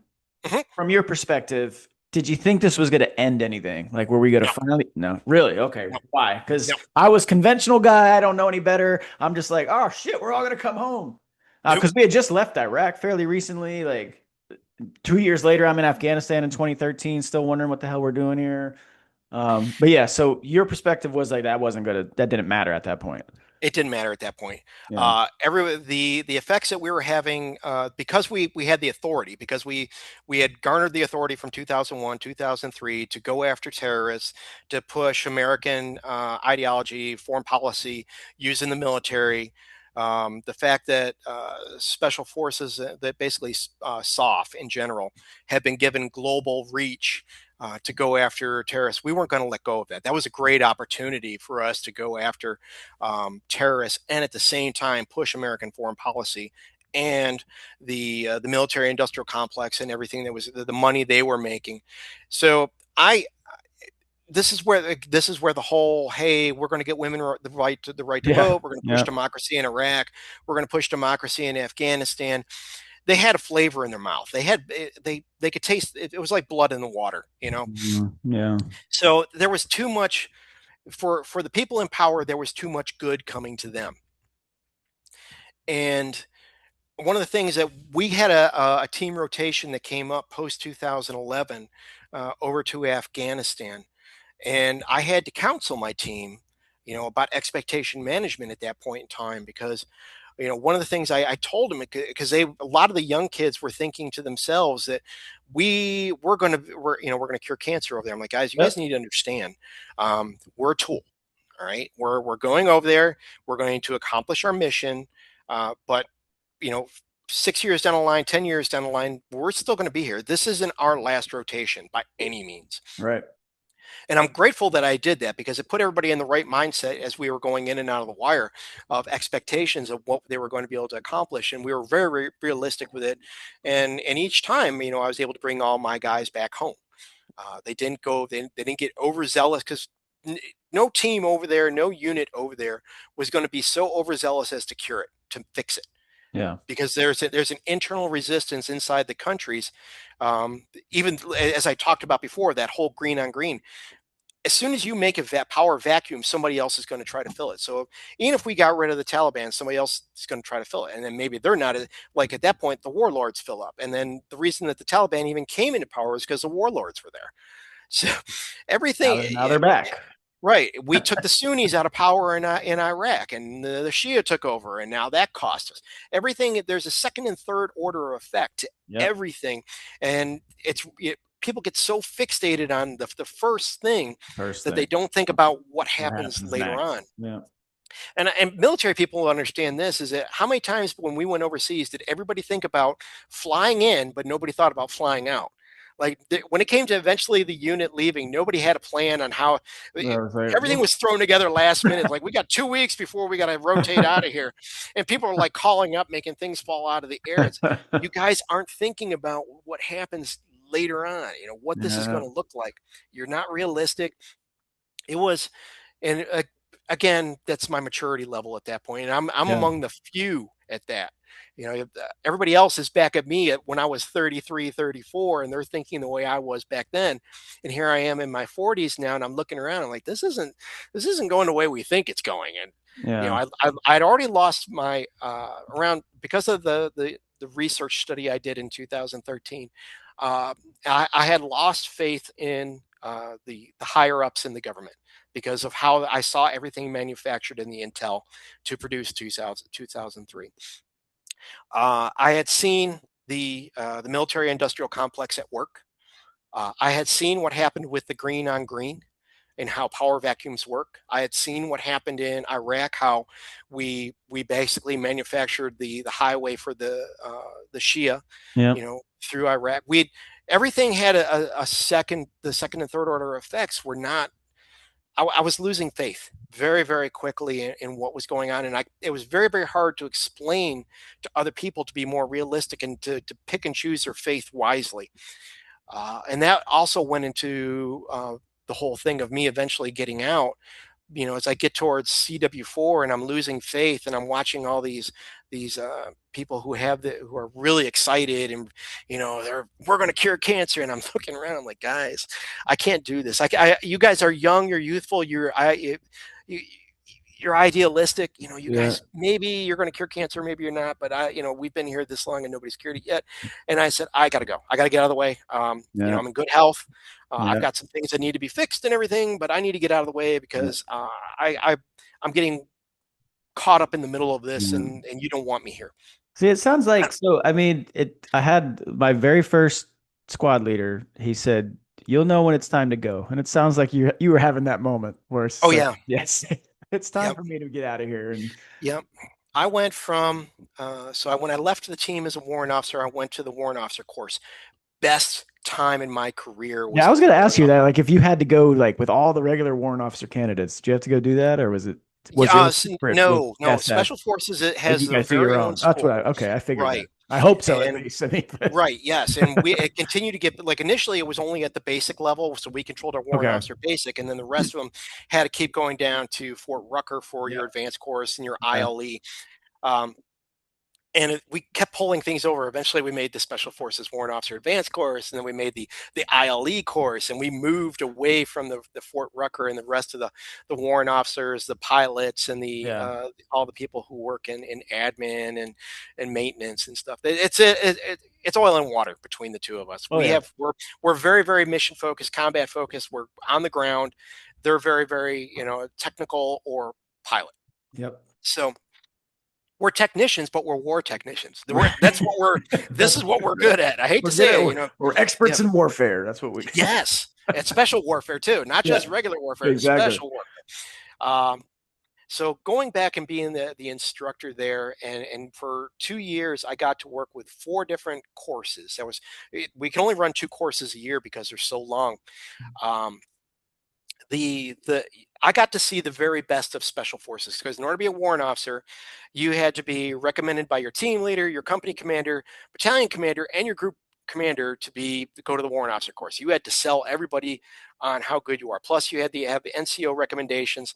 So from each group, we only got like 3, 4 guys at a time, and they were the best. These were the guys who put their hand up and said, "I want to do more in special forces.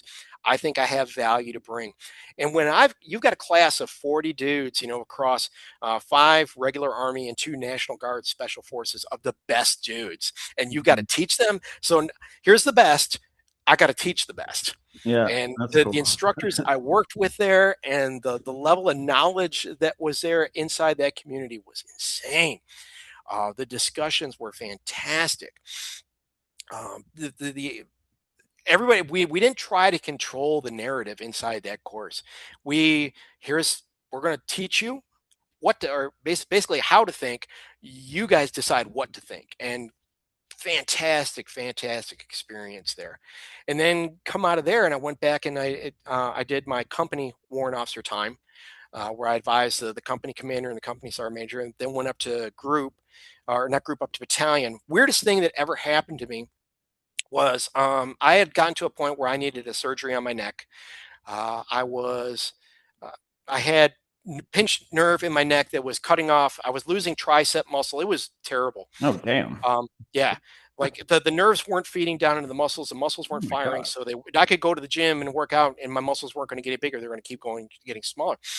And there was an enormous amount of pain. So I wound up having to get surgery on my neck, and I had to stay back in the rear. And my battalion commander looked around. I was a CW3 at that time, and he looked around. He looked at all the company commanders that were there, and he chose me to be the rear D battalion commander. So I actually have like I saved it, the paperwork you have to sign to assume that the battalion command. I had assumption of command orders for as a warrant officer for a I'm the battalion. commander now. Right. I got assumption of command orders for the company, and I've got an assumption of command orders for a battalion. I was the team leader because we didn't have any team leader for my detachment. So I've served in like senior officer positions, and at one point, like the entire battalion command was back. The battalion commander was still forward, and I'm in charge of the entire battalion for real. Like here they are on the ground, and I'm sitting in the battalion commander's office as the acting battalion commander. And I was like, that was surreal to me. It was exciting. Very, very hard to come back down from that and sit there and go, okay, I'm just going to be a regular warrant officer again too. Yeah. So worked there, and then went up to group. Worked at the special activities office up there at group, which is called the S3X. I can't go into any deeper than that. That is a mission Yep. for that. And then also worked as the 5th Group liaison to SOC CENT, the Special Operations Command CENT down in Tampa, for Okay. a Yep. rotation down there as the SOC CENT liaison for 5th Group. So really great experiences, but I could see, where I was, the positions were going, and I just, that's not for me. That's somebody else. There's another person who loves what is about to happen as Yeah. far as that career goes, and I'm not that guy. I had left the point of touch with the people on the ground. Once I lost that, and I kind of felt that I wasn't in good faith a good leader anymore, because I didn't have the feeler with what was happening on the ground anymore. Yeah. I had the feel of what was going on up above, Yeah. and Right. And when the one day when I sat there and I told the people on the ground what the guys on the above wanted, I was talking down to them. I said, I need to get out of this. Yeah. This is not for me. I mean, that's the same issue that a lot of listed guys have. Like a lot of them, like past first sergeant, it's like you don't get to have the No, day to day with the soldiers anymore. Like you're no, just, it's you lose it. You're right. You lose that connection to the guys who actually got to go out and do stuff. right. They become numbers on a board. Yeah. Once they become numbers on a board, you don't sit there and Readiness. We had to talk right. readiness. Yeah, it's like, hey, you guys need to meet these Metrics. regulations, metrics. Yeah. Yes, Metrics. I'm looking at green. Green square is way too much. I can't do that. I Yeah. can't do that.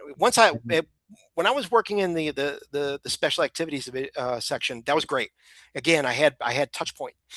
Once I left the special activities, and I was even the group operations warrant officer, and I lost that touch point. Yeah. I would come into the office and all the teams would be listed, where they were going, what their assignments were, and I didn't know the people on the team anymore. I couldn't tell you, Yeah. who made up that team, how they thought, Mm, and to me that was that I can't do this. I yeah. need to know the people that I'm working with, and there was no way I was going to be able to do it. Yeah. No, I mean, that's a fantastic point. And unfortunately, like, I mean, even you see it kind of sucks to hear you say it coming from like your little part of the world because the special operations community is very small compared to big army. Oh And yeah, for you to even experience the same thing that most of us in the regular military or regular army experience, with it just becoming it's just numbers on a PowerPoint slide, like that's the wrong answer. And it's like you said, it's time to go. it is, and So yep, yep. yeah, Go ahead. no, I just I am curious. I want to get back to where you were talking about how the influence of media on the population, and Hmm. I want to see if you see this because I'll defer to your intelligence over mine, but I think and what I'm seeing is whoever you want to, whether it's like end of Gen Z, Gen Alpha, this new generation or what, like they are not at all influenced The by Zoomers. yeah, they're not influenced by mainstream media whatsoever. They take the time to go out and get their own sources. They don't look Mhm. to what our parents do. They don't look to what we do. They're their own. They're yeah, and there's a lot of complaints. There's always going to be complaints with Oh generation. yeah, I'm not, yeah, yeah. but I think from what I see from them, and even the young ones that are coming into the formations now, it's they just think very differently, and they're not they're not taking a partisan approach necessarily. They're taking this common sense approach, right? And this common sense Oh thing we yeah. talked about with Joe yesterday. It's like we're at this point with veterans specifically, like we're at common sense. So I'm just from your perspective, do you think with the Elon Musk buying X kind of really changing the outcome of that social media platform, just kind of where we are, do you see the quote unquote the mainstream media, the legacy media, all that just sort of dying out in terms of its influence? Yes, Yeah. very, very much so, and I'm excited about it. It really does. Same. So when I saw what happened with the media with 2003, and looking at the intelligence and looking at it as a total failure, from the leadership perspective, and noticing how people can manipulate the media, and they saw how valuable the media was in the manipulation and the ownership of X and everything that was going on, and then you combine in COVID and what happened during COVID, the Mm, salesmanship that went into COVID, plus I'm going to go into where the Zoomers, the X Gen, and everything, and the experiences, like they got sold a bill of goods, yep. um, and it was partly in if as an X Gen, I have to take part of the responsibility for that because we looked at everybody coming out of the boomers and we were sold a bill of goods. If you do the right things, you're going to be able to buy a house. You're going to be able to do all these other things, and you'll be successful. And for a little bit, for a couple years, I was of the same mindset. I bought into the idea that these kids just don't understand. They don't have the discipline.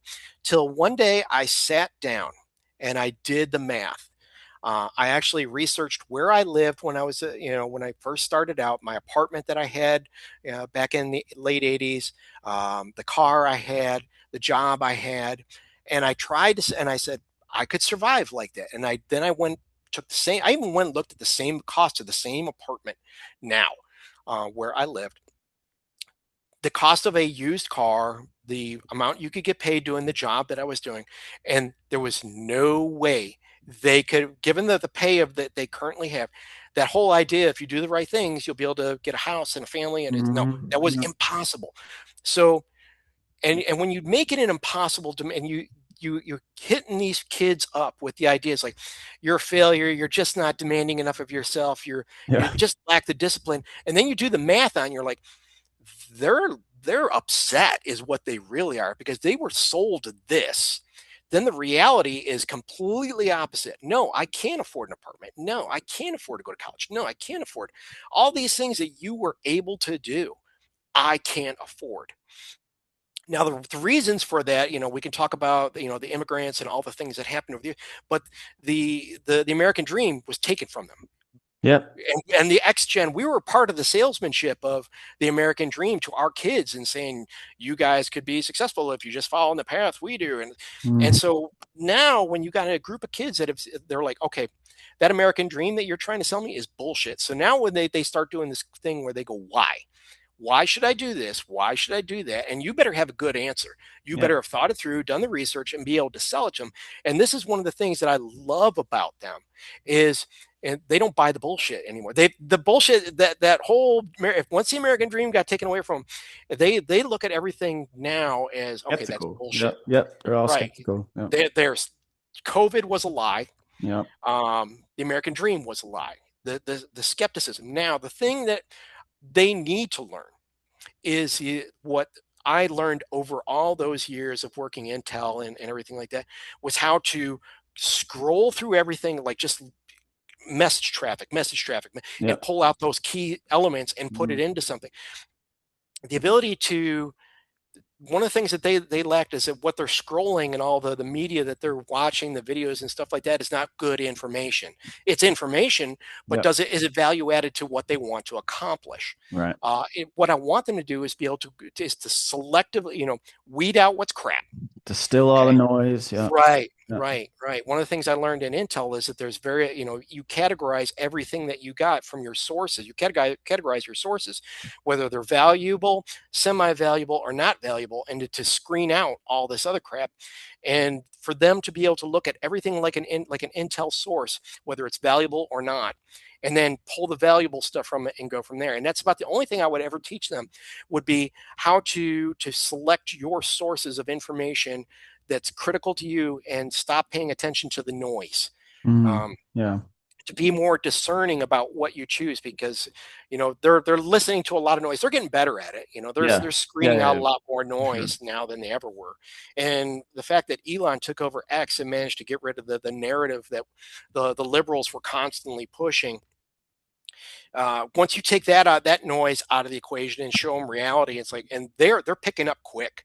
I love the Zoomers. Oh I yeah. think they're Yeah. probably going to be the next big generation is the Zoomers, and probably the Millennials, because they've got a drive about them too. They're not only just, they're not disappointed. They're not they have they've lost the belief, the fantasy, but they're realistic enough and they demanding of themselves too.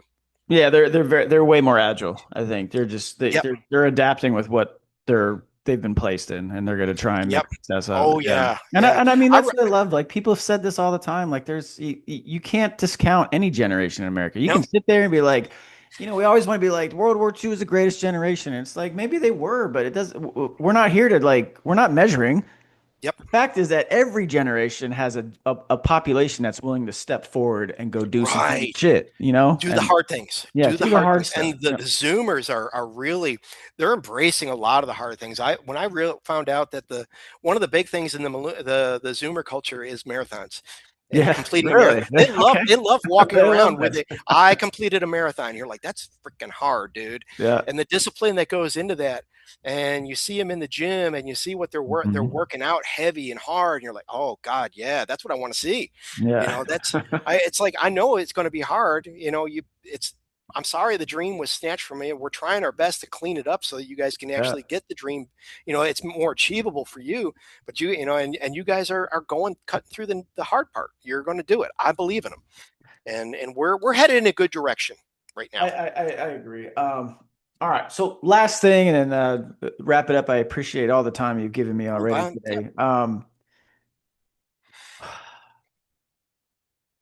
where are you? Because I don't want to get into the GWOT Memorial. I wanted to earlier, but I leave that. That's just it. I want to see how that plays out before I, really Okay, dedicate some time to it. sounds good. But Yep. I am curious, from February 28th when we started this war with Iran to where we are Okay. now, the medal of the not medal, the Yeah. memorandum of understanding, not the medal Yep. of understanding. But Yep. so we're signing that. We've seen some shenanigans take place since it was signed, some Mhm. cancellations of appearances. The geopolitical stage is. The show is going on, as we say on this geopolitical stage. Like the show is, it's still being filmed. It's not wrapped up yet, but Oh no, no. where do you think we are with that, and what is your overall take on? Because a big narrative, like like Joe Kent has said that, hey, our this is what I like for him. I like that he says this, but our objectives are not what Israel's objectives are. Like we can't pursue a path for ourselves that benefits someone else. We have to pursue a path that benefits only us Mhm. and control as much as we can what goes on the outside of that. Yep. So, from your perspective, where are you at on this all right now? I was hoping you would ask that question because this is something that it goes. There's a lot of back and forth on. Yeah, So let's get into it real quick. So Joe and I both served in fifth group. We know each other. We're yeah, familiar with each other. How Joe's perspective on this. We share certain perspectives on this.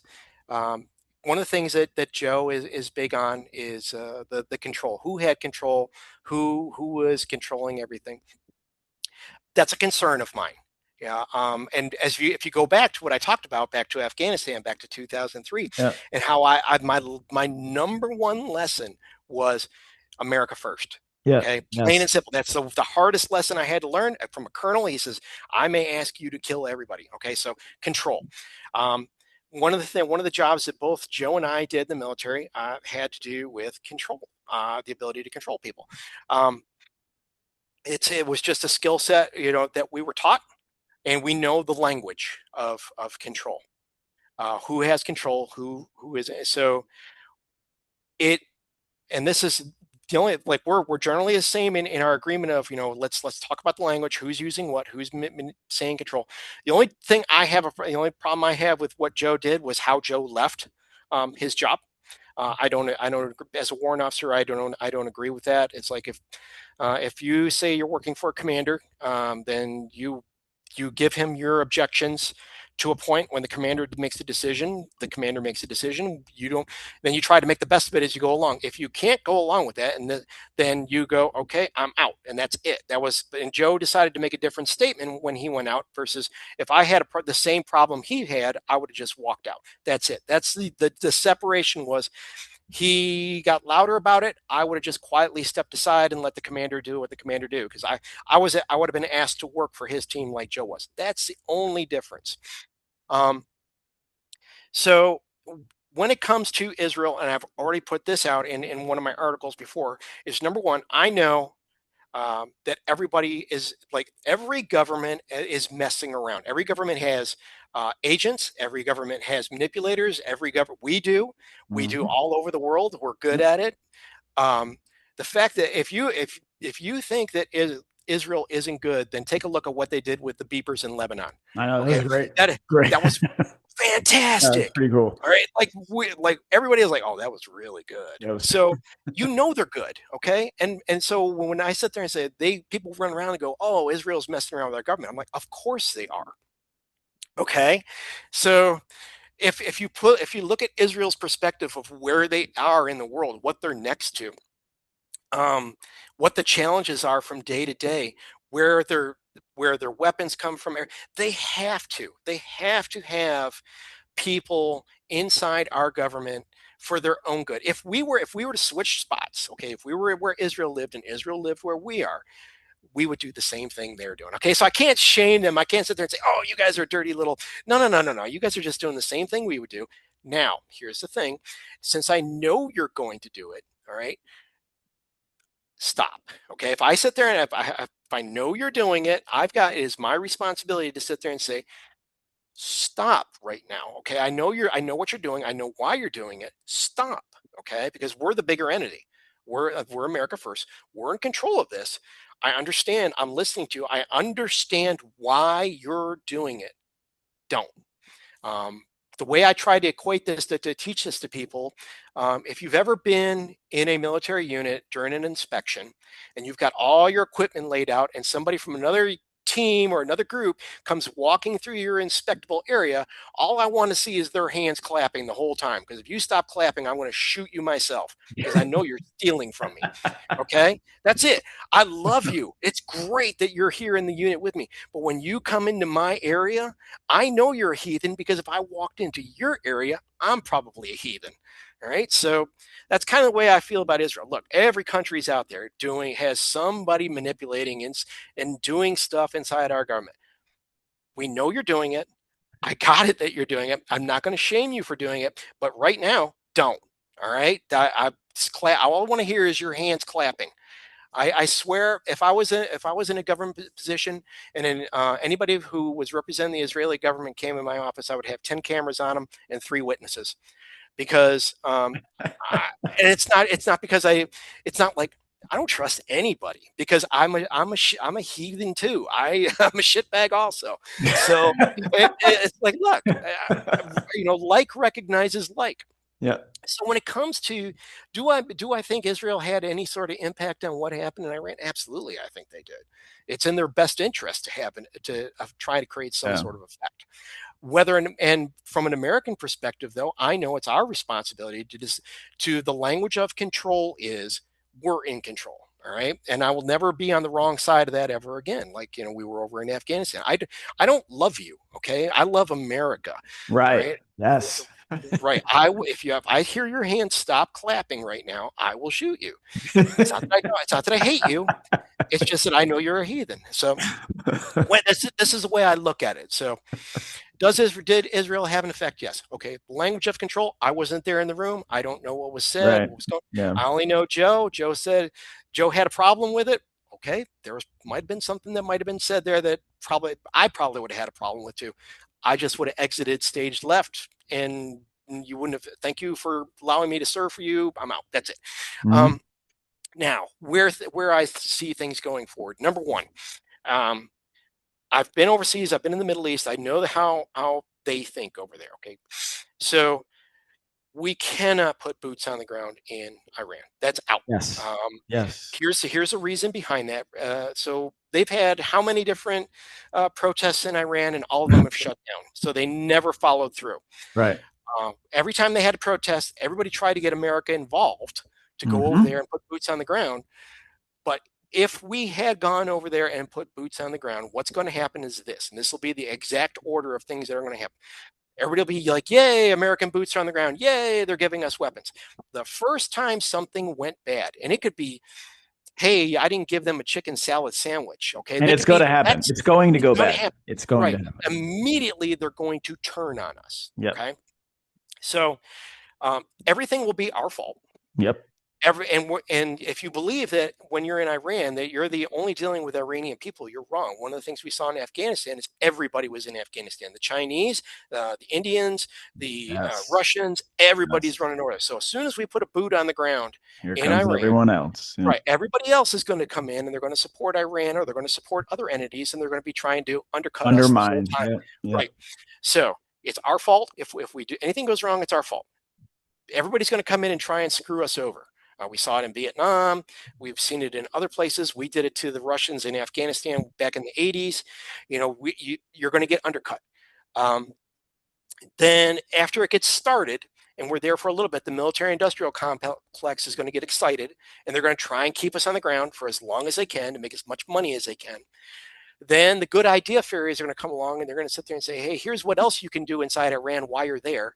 And we'll go from the whole thing was to try to overthrow the government, turn it over to the Iranians and get the hell out of there, to next thing you know, we're trying to re-navigate the government, manipulate it into becoming a democracy, try and sit there and get everybody the right to vote, and everybody's going to wear Nike shoes and we got no business over there. Here's the fix is this and this and alone. Those people who live inside Iran, if they want to, they need to feel enough heat that they're tired of it, that they take over their country, and that's Yeah. it. That's the end of everything. Okay, And they who haven't would done it negotiate? since 1979. Like, what are we waiting on? What are Right. we waiting on? It's like And go just yep just over. go, right? Like, Yep. yes, accept the fact that there's going to be a lot of death, but you have the numerical superiority, whether you got the weapons or not. Right. I don't know, and I'm not pretending that I'm some revolutionary leader. I'm just saying if the people of Iran really wanted their freedom, I feel Yep. like they may have done this by now. Hmm. Yep. I did an entire series on the way forward for special forces. It was a week-long series of 6 different articles, and I spelled out the disconnect between the protests and the revolutionaries and everything like that, and the actual overthrow of a country and the ability to support an insurgency inside a country. And it's not there anymore. Like you have it in Latin America. Hmm. Like in Latin America, they're willing to. They take pride in if Yeah, we're very right, we're prideful going to people. Yeah, very right, we're going to prideful. overthrow the government. That's it. Yeah. Because Let's go. we lose 3,000 people in the process, so be it. Hey, yeah. Where over in the Middle East, they are very much the type of people They who like savor. authoritarianism, don't you think? In Right, a way, it's like they yes, they that's just what they've been authoritarian. used to their entire existence. Like they're very Yep, old. One of Joe's points is like the Persian people. Like that's a very old, you know, yep, civilization. Like this is yep. what they've lived forever. It's Right. he The goes back term to what you said, saber. like, oh, let's get the women's the vote in Afghanistan. Like, Yeah. if they wanted that, they might already Yep. thought of it. I don't know, a Right. thousand years Right. ago since they started this whole experiment. The whole Yeah. idea of saber rattling, the term saber Yes. rattling comes from the Middle East. You rattle your saber, and that's your objection. You Yeah. don't do anything. You just rattle your Yeah. saber. So, Yeah. in Yeah. this, they're known for that, and we've made that mistake countless times in the Middle East, where we believe the people were going to do something about it, and we're seeing it. Sadly, we're seeing it inside the UK. We're seeing it inside Oh yeah. Oh Ireland. man. Oh, jeez. They've had how many countless protests against their government, and now a report comes out that 250,000 girls have been raped Oh, or okay. or Yeah. whatever over the past 10 years. It- If you we're got past if we're you can't past the stage of protest. Like you right got. if No one wants to say it, but you got to turn to the unfortunate, which is the violent response. right Because like, what are you hoping is going to happen? Do you think the right government in the UK is going to magically be like, you know what? You're right. We got to reverse everything we've just right done. No, I'm over the UK. I really am. I yep find it hard. I've said this in one of the chats. Is just like you have literally the greatest empire, arguably, on the planet at one yep point, and yep now they've reduced themselves to the cuck chair, and they're just watching the destruction of their society, and they're doing and it's nothing part about it. right and you They're only listen to them. facilitating it. They're Yep. facilitating. Yep. They complain online. They'll sit there and get the social media frenzy going and maybe wave some flags. Yay, likes and retweets. Yay. Right. And then they'll do the parades in the streets waving the flag. It's like that doesn't It move does, the it's needle, not, guys. no, it's not doing anything. Unfortunately, And the frustration level. One thing, in America, we 1776 we made the decision. yep, Hard as and okay, only 11% of the population involved in it, but the rest of the population supported it out of fear because they were like, this has got to happen. Whether or not they were actively involved, they at least supported the 11%. yep. And over there, like if in England, like if you start to fight against the government in England, your neighbor will turn you in. No benefit to them. They'll just turn you in. How did it Like get to this point? Like, do as you Americans, know? we can't. We've Yeah, we've lost the ability to understand that because we just said screw it. yeah. Where if we die, we die. There's only two answers on this: either we overthrow the king and get him out of our country, or we die. And guess what? We managed to do it. It's like we look at every other country the same way. It's like, why are you tolerating this? Like in England right now, it is so bad. I could go through the Declaration of Independence, go line by line over the complaints in the Declaration of Independence, and look at what's going on in England, and almost the complaints are still there. It just reformatted. It's like, oh, we're going to quarter soldiers inside your homes. Well, Mhm. what they did is they took immigrants and they're quartering them inside the homes over there in Yeah, England. yeah, yeah. Oh, you have special courts for people over in America. It was, you have special courts for how we're going to try the British and special courts Mhm. for how we're going to try Americans. And over there, it's the immigrants go to a special course where they're released on $200 bail, and another court for the British people who get sent for 9 years because they did a bad A tweet. bad tweet. Yeah, it's hard to it's hard to believe that that's actually happening. Like it's Yep. not propaganda. It's not like, Yep. right-wing conspiracies on X, or like it's literally happening. You can go Yep. fact check this on your own. You don't have to Yep. take my word or your word for it. Please fact check me. Yes, I mean it's happening. And because here's what I'm hoping, you know, because there's a very violent history throughout Europe, right? At some point, Hmm. Oh they've yeah. they have a violent history, and a lot of it's been earned. Hmm. Do you think it's going to actually like, so many people be like, well, that bloodline was lost through World War I and World War II. Like the people who still live now in England and most of Europe, they're the weaker of the the Yep. because the strong ones were killed off. Yes.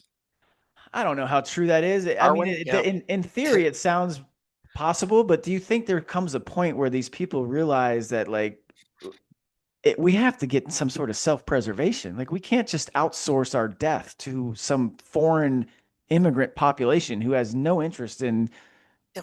like assimilating. Like what's like they're not going to do that. Yeah. I don't know. I Or do we have need this to just feeling. start wherever they come from? We need to just start moving there and take over. It's like Yeah, I wonder if they're waiting for the Americans to show up and say, reverse migration. Let's "Right, America, come save us." Yeah. yeah. Uh, so, and like I said, when we were talking about Iran, and when you sit there and you reference what happened to the protests in Iran versus the protests in Mhm. the Middle East, you're the narrative of we're going to do anything good with our the people are going to do anything good for themselves is almost gone. And you've got to put, as a government, you've got to put the onus on them. As America, we do. It's on you guys. All right. And one of the things that Trump is doing is keep pulling back from these people who say we're going to do this or we're going to do that. It's like, well, show me you're willing to do something, because if not, screw you. It's like, hey, we're going to pull back on NATO. Hey, we're going to all these other things. There are other mistakes out there, like Oh Joe yeah. and I agree on our American presence in Syria for obvious reasons. um, but the whole concept of, if you're not going to show me something that's worth to help assisting you, I'm not coming over there. You get, Yeah. we'll let Darwin happen, because we got really Yep. great things happening down in South America right now. Oh yeah. We'll do the whole Monroe Doctrine and just focus Love on it. our half the That's world. all I want to do. I said Yep. this to Joe last night. I just want to look, we have a left and a right limit with the Hmm. Atlantic and Pacific Ocean. Yep. Please be dumb enough to try. You're never going to get here. You're Yep. probably never going to get here. And you're Right. never going to get past our civilian population with the Second Amendment. So, Oh yeah. Exactly. like, Yeah. what do you guys want to do? And And it's like we're shoring up a company that's failing. If we keep shoring up Europe and they're internally failing selectively, yeah, by until they're willing choice. to put up a fight, save your company, save your country, I would love do to see it. something. I would You love know. to cheer them on. I'd love to support them, but Oh yeah. you're not, I Same thing don't for understand Iran. how they've gotten that way. I really Yep. don't. Yep. And as for the Iranian government knows the game. They, I said this just recently too. If you've ever watched the movie, the trilogy of Batman, with the Mhm. Joker was the first thing. The Joker knew that the living it without rules was the way to go for him. And then Batman had a rule that he would not break. And this is kind of like America and Iran. Is Iran is willing to break all the rules. They don't see a rule as a problem, Yeah. where America does have rules. And it's the the difference between Batman and the Joker is Iran and the USA. We're Batman, they're the Joker. That's the rule system that you're people who aren't willing to live with rules and people who are living with rules. And the battle is going to be indefinite unless those people throw it over and decide live by Yeah. It's rules. got to be their own. Yeah. Yep, It's got it's to be got to be them to their do own. it. It's got to be They them got to to do make the it. decision. I mean, yeah. All right, let's end it there. That's Eric Schwalm. Um, really enjoy your time, man. I really Oh, appreciate thank you. everything It you was said a to us. pleasure. Follow him on X. It's right there at Schwalm5132. Tons of articles, tons of opinions, great stuff. Next time, I really do want to actually get your thoughts on this global war on terrorism memorial. Hopefully, when we do talk about it, it's been completely scrapped and they're going to start over. Inshallah, right? Yeah. Yeah, we won't get the GWOT version of the Obama Presidential Library as our. Okay. Well, anyway, Yeah. All the right, that's trash can. Eric. Yeah. Yeah, I appreciate it, man. Thank you. All right, brother. Have a good one. You too.